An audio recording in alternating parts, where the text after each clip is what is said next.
душанбе лайф тақдим мекунад.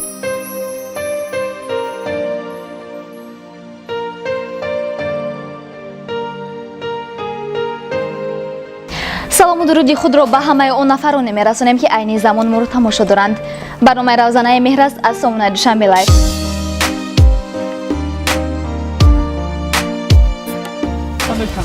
дӯст мурод шарипов 28 ноябри соли 1984 дар деҳаи Сангтуда ба дунё омадааст. мактаби нӯҳи ҳамон деҳаро хатм намуда соли 2001 ба донишкадаи санъат ва фарҳангии ҷумҳурии тоҷикистон ба номи Мирзо Турсунзода дохил шуда соли 2005 онро хатм намуд.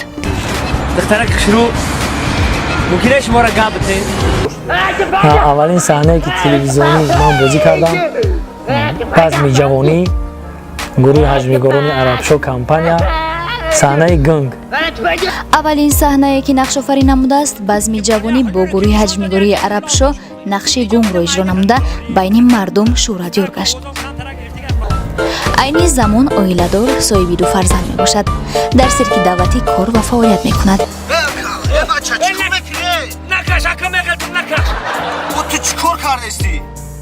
ҳазл дар ҳаёти инсонҳо нақша мебозад. дар баъзе ҷойҳо мегӯянд ки ба саломати инсон фоидаовар аст. дар мавридҳои дигар бошад умри инсонро дароз мекунад. дуруд бинандагони азиз, барномаи равзанаи меҳр аст аз сомонаи душанбе лайф. дар студия бо шумо ҳастам Мунира Фатҳулло.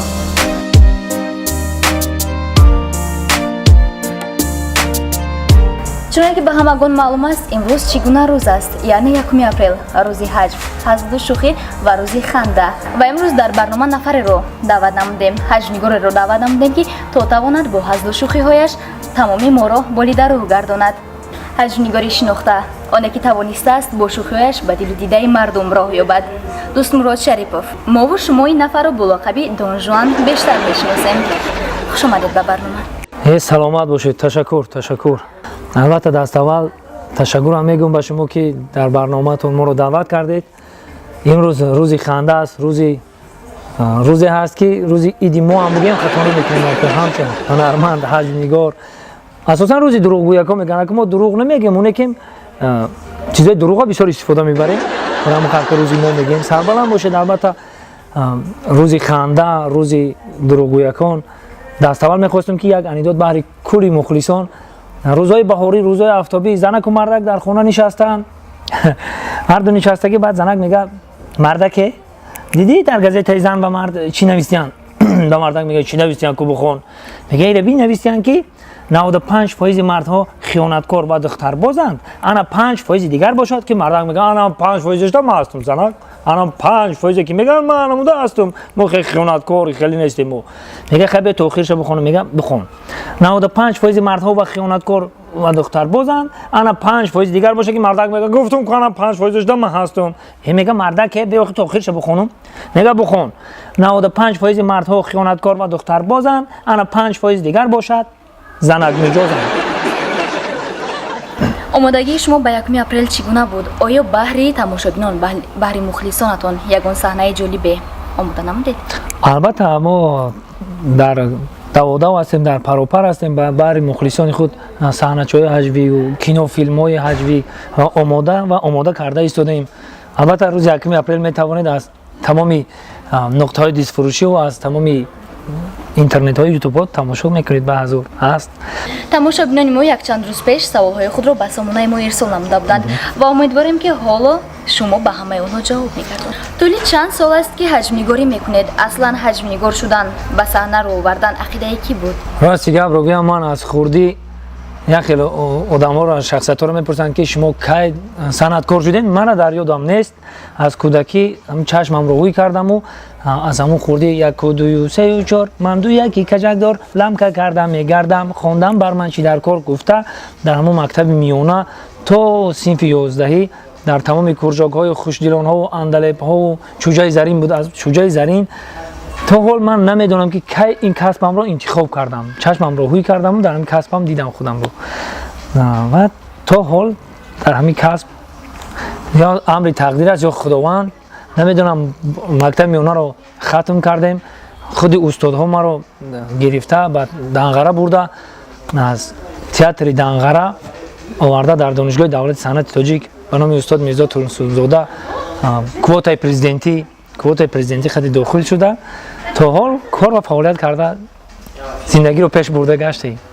медонед мухлисонатон бениҳоят кунҷков буданд ва ҳар як саҳнаҳоятонро медиданду ба онҳо чашм медӯхтанд. яъне ки як саволе пешниҳод карданд инҷо ба мо ки дар саҳнаҳоятон бештар номи Зикриёлло Ҳакимовро мегирифтаед. Ин ягон сабаби доштагист? албатта Зикриёлло ба ман ҳамдиҳа аст, ҳамчун устод аст. ҳурмат мекунем устодро. мумкин бисёр вақт суханҳои устодро истифода мебарем, ҳамчун тақлид мекунему. устод аст, бениҳоят инсони хуб аст. барои ҳамин дар ҳар ҷо ки шинему чӣ кунем гуфти устод Зикриёлло гуфта сухан мегӯем. барои ҳамин мумкин ин саволаро додам. замоне гурӯҳе бо номи Арабшо ки дар он якчанд ҷавон ҳаҷмнигорӣ мекарданд, чаро ин гурӯҳ пароканда шуд? сабаби ҷудошавӣ аз он гурӯҳ? ростӣ гап бола гурӯҳи мо ҷудо шудагӣ нестем, ҳамамон якҷояем. вақтҳои донишҷӯ будем, дар як хобгоҳ хоб мерафтем, дар як хона хоб мерафтем, якҷоя саҳнаҳо меофаридем, дар халқ пешкаш мекардем. айни ҳол ҳама зан доранд, кӯдак доранд, аз думи зиндагиашон ҳастанд. як бародармон Сунатулло Мирзоев айни ҳол дар канали варзиш ба ҳайси режиссёр кор мекунад. Саъди Исмоилов рости гап вай касо бошанд дар футболи федератсияи футбол ҳастанд. ман ҳунарманди сирк ҳастам. айни ҳол ҳар кас дар кори давлатӣ ба корҳои худ банд ҳастем. гуфт ба қавли рӯсо па праздник ҷамъ мешем. агар праздник бошад ҷамъ шуда метавонем хеле якдигари монад як ҳафтада ду ҳафтада як бор мебинем. рости яъне ки дигар ҳаҷмнигорӣ кардан намехоҳанд? мехоҳанд, албатта мехоҳанд. вақт кам аст ки онҳо дар ҷои корҳои худашон банданд. вақт бошад албатта мекунем. маслиҳат ҳам шуда истодааст ки бо саҳначаҳои ҳаҷвию кинофилмҳо баҳри мухлисон пешкаш намоем. албатта вақт бошад мекунем иншоалло. дар ҷодаи ҳаҷмнигорӣ киро устоди аввалини худ меҳисобед? дар ҷодаи ҳаҷв ба ман бештар Зафар Зарифӣ кӯмак мекарданд. солҳое ки мо донишҷӯ будем, солҳои якум курсиям, ба ман ҳаҷвро бештар Зафар Зарифӣ ки айни ҳол ҳаҷмнигори гурӯҳи маҳфилоро ҳастанд. дар ҷодаи санъат ҳар нафар идеали худро яъне кумири худро дорад. ба мо бисёр аҷиб аст. яъне Дӯстмурод киро идеали худ меҳисобад? рости гап ман ҳама устодои ҳаҷмнигороро ҳурмат мекунам. аз Бахтиёр Раимов, Ташриф Халилов, дигар устодоне ки ҳастанд, лаъзои гуворо Ҷамшеди Ҳалим асту Хурмурод Сидиқ, акаи Насриддин, апаи Гулбиби, ҳамаи онҳо ба ман дӯст ҳастанд, рафиқ ҳастанд, рафтуомад дорем. ҳамаи онҳоро ман дӯст медорам, ҳурмат мекунам. рости гап ман амид аз хурдие ки чашми худро во кардам, мистер Бинро бениҳоят дар дилам наздик мистер Бин аст. бештар ман мистер Бинро тамошо мекунам, ҳаловат мебарам.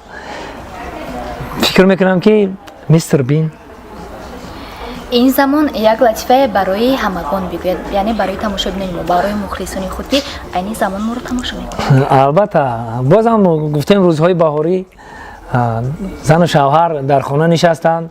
занак тарафи мардакш мега ки мардаке 8 март гузашт, ягон чи туфам накардӣ. ина рӯзҳои баҳорӣ, ина наврӯзам гузашт, ягон чи туфам накардӣ. о ақлан як бор ба забони ширин як меҳрубоним ку як дӯстдорим ку бугу дӯстут медорум. ин мардакҳои тоҷик кам кам кандалаем ку. дига чӣ гуфтаншона медонам. мега занаке ту симкартаи маи.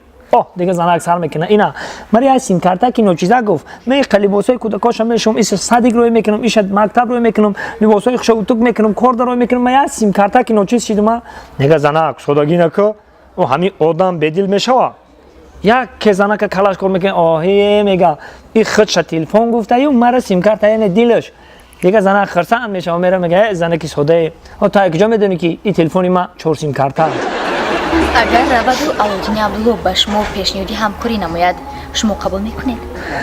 албатта қабул мекунам. устод аст. ростига ман бо ҳамроҳи устод кор кардем. солҳои пеш дар ёдам аст дар кохи ҷомӣ консерт мемондем. ҳаҷмнигорони гурӯҳи Арабшо, ҳаҷмнигорони гурӯҳи Ғарибшо, лаъзои гуворо, ҳама каса. ман ростига якум бор устода дар ҳамонҷо дида будам. либосҳои милисагӣ хати омад. گفت که کنسرت نمیشود همه را برورید کنسرت نمیشود. من راستی در حقیقت باور کردم که ملیسا اومده است و خلق ازل بیرون پیش کرده ایستاده است.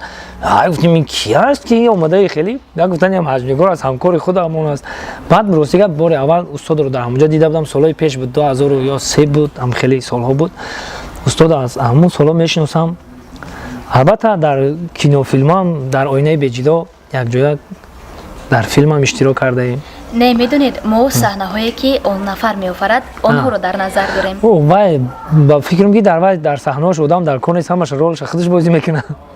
آخر میدونید چی ما اینجا در نظر داریم که یعنی شما رو آن گونه نقش دهند از اجراش میبرید، یعنی که از بودایی یک بار در یک صحنه از نقشی چند نفر رول بازی کرده میتوانید؟ البته چرا نه.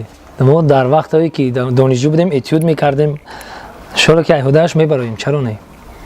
پس اگر علویدین عبدالله شما رو تکلیفی همکاری نماید قبول میکنید؟ البته. اکای علویدین اگر شما ما رو تماشا کرده ایستاده باشید پس بینید که ما یک جوانی با استعدادی دیگر برای همکاری با شما پیدا نمودیم، یعنی که مخلصان ما انتظار صحنه های شما میشوند. عین زمان دوست مراد در کجا کار و فعالیت میکند؟ راستی که من در همه تئاترهای تاجیکستان کار کردم، بگم خطا نمیکنم. تئاتر اوهرون، تئاتر لاهوتی، تئاتر جوانان، سالهای دانشجویی و بعد از دانشجو کار کردم. این حال طول 4 سال می شود هنرمندی سیرک دولتی تاجیکستان هستم به حیث مسخره‌باز. در سیرک دولتی کار میکنم. پس غیر از این چی سبب شد که شما رو به فیلم سازی آوردید؟ این فیلم سازی من اکتیور دراما و کینو که خوندگی هستم. کسب اساسی من این فیلم سازی است، کینو سازی است. من کسبی که من خوندم اکتیور دراما و کینو است. البته من کسب خودم رو خور نمی کنم.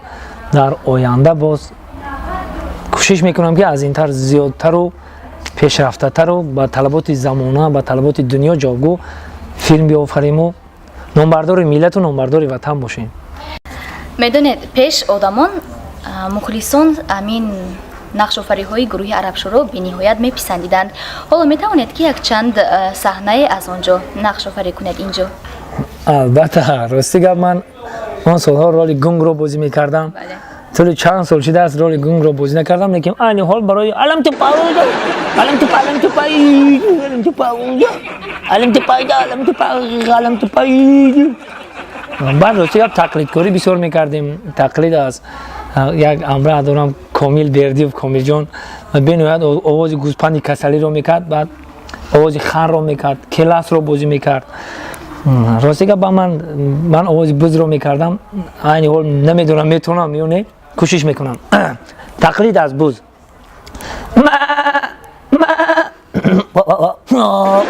نیش بزی نه. تمنیات خود رو به روز 1 اپریل به تماشاگران ما میکردید؟ تمنیات ما هنرمنداش چیست؟ البته تمنا میکنیم، دعا میکنیم که همه وقت در لبان مادران ما خنده و ایدا باشد. همه وقت تاجیکستان ما به مثل بهاران سرسبز و گلریز و زیبا باشد. دعا میکنیم که جوانان ما نامبردار ملت، نامبردار وطن، نامبردار شهرک خود باشند. جوانان همه وقت در خدمت پدر و مادر باشد، در خدمت خسر و خوشتومان باشد. چطور 4 پیر و 4 تکبیر میگویند. همه وقت در خدمت خلق خود باشد، در خدمت وطن مادر باشد. سربلند باشد. چونانه که همگان میدونند شما در فیلمی آواره عشق نقش آفرینی نمودید، یعنی که آنجا لقب دون جوان رو به شما دادند. این ایده کی بود؟ دون جوان راستی که من بار اول یک کتاب رو میخوندم، باید که ما پرچه برای در اتیوت هم میگیم پرچه میگیم در وقت دانشجویی هر یک دانشجو به خودش یک پرچه را میبره نقش آفرینی میکنه به مثل اتیود و استادا نشان میده. بعد من راستی که یک کتاب رو خوندم از کتابخانه. دون جوان یک هنرمند فرانسوز، دون نامش، جوان فامیلیش. در هم کتاب خوندم که در اول کتابش نوشته که وقتی که من مردم مرا در دهانی در یک مسجد گور کنین که هر یک آدم نمازخوانی میدراید در بالای ما پاچش تازه کنه و بدروید. بعد به من اینترست برای چی؟ وای مسلمان شده مرده است. بعد خوندم کتابش، بعد یک پارچه‌اش گرفتم بازی کردم در همون نقشم. همون دون جوان در همون از وقتی دانشجوی دون جوان، بعد در همون کینو گفتن همون نام دون جوان همون تمام دیگه در همون کینو هم دون جوان گفتیم. تا حال چقدر کینوها میفریم نامو در کینوی میمون نخونده جهانگیر جخ پیلوس، در دیگر کینو در کینو آینه بجلو صوبیر نام دارم، در دیگر کینو چند نامگذاری کردن تا حال مردم در کجای ببینن نام خودم رو نمیدونن و دون جوان گفته فریاد میکنن. دون جوان تا امروز در چند فیلم نقش آفرینی نمودید؟ در 10 فیلم گلاونی رول چی میگن نقش اساسی رو بازیدم و در 7 فیلم دیگر کوتاه رول بازی کردم. پس نقشه های دون جوانی ما در آینده چگونه است؟ چه نقشه هایی دارید؟ خیال میکنم که تا حال هیچ کاری نکردم، میخوام که یک کاری کنم که کارنامایی باشد. تا حالا باز خیال میکنم که کارنامایی نکردم، در جستجو هستم، در کوشش هستم یک کاری کنم که اقلا نامبرداری وطن باشم. اگر به شما پیشنهاد نمایند که از ساحه حجم‌نگاری دورتر رفته و به دیگر کار دست زنید، آیا شما قبول میکنید با یک مبلغ زیادتر؟ عجایب سوال. با این سوال شما من چنین گفتنیم که این صنعتی که در دل ما است، این حجمی که در دل ما است زمانوی کرده گپ زنیم یک ویروس است. ویروسی که در وجود ما است، این ویروس با مردن اگر مرا بعد از مردنم از تنم از وجودم برآمده نرود و فکرم که نه نمیرود. ما بودن بسیار کارها بودن که به ما پیشنهاد میکردن که بیا این خیلی میکنیم، این کار میشود، پولدار میشویم، بای میشویم. من رفیقای زیاد دارم. من در این فکر باری هم فکر نکردم در این باره که من از ساحه خودم جدا باشم. نه به فکرم نمیشود خیلی کار. البته من این پیشنهادها رو رد میکنم. من هم حج و فکرم که تا مردنم همین حج، من خودم یک آدمی خیر بیام همین حج نباشد در یکم جا ششته نمیتونم که جای میرم محفل شوخی نداشته باشد چی باشد من ششته نمیتونم. روز دیگه در اونجا که خودم شوخی میکنم بعد برآمده از خفای کارم میشم تا از اول تا به آخر حج. در بیشتری صحنه ها با یک دختر یعنی یک دخترچه نقش آفرینی میکنید. آیا آن نفر دختر خودی شما است؟ نه راستی گپ دختری من نیست. سالهای بعد از خدمت با یک دخترک با یک زنک راستی گپ شناسیم در یک توی معرکه محبت بانو. آن خانم با من پیشنهاد کردن که من یک دخترچه دارم به نهایت چست و چالاک است. راستی گپ در همون معرکه هم دخترک دیدم، با من پسند آمد، رقص‌های زیبا کرد. بعد من آن رو قبول کردم. تا حال با همراه هم بازی میکند. البته دختری من نیست، ما همچون شاگرد بگوییم ده شاگردم است. پس اینجا میگفتید که دوست مراد شریپوف اویلادور هستند و صاحبی فرزند هستند که گل دخترانی ما امیدوار نشوند. شکر خدا اویلادور هستم، صاحب دو دخترچه نازنین هستم، سمیه بانو و صبرینا بانو. انتظار نشد، شکر خدا اویلادورم. دوستان عزیز تا این دم با سامانه دوشنبه لایف بودید و در برنامه ما بودند دوست مراد شریپوف و از نام سامانه ما سپاسنامه تقدیم کرده می شود به دوست مراد شریپوف برای همکاری های دو جانبه. تشکر زیاد، میnnتدار هستم. سلامت باشند و هم خیلی برنامه ها زیاد شوند. مخلصانی که از پیش دیده نمیتوانیم ما را در همین کانال ها در به مثل دوشنبه لایف تماشا کنند و حلاوت ببرند، سربلند باشید. باقی پناه احمد به خدا. تماشاگران عزیز تا این دم برنامه روزانه مهر بود. مهمانی کشانه هر یکی شما یادآور میشویم که سرپرستی برنامه امروزه ما توری میبلی اورنگ بودند. اگر امروز توانسته باشیم ذره هم باشه تا شما رو بلده گردانیم زیاد خوشحال شدیم. تا برنامه های دیگر با سامانه دوشنبه لایف بمانید.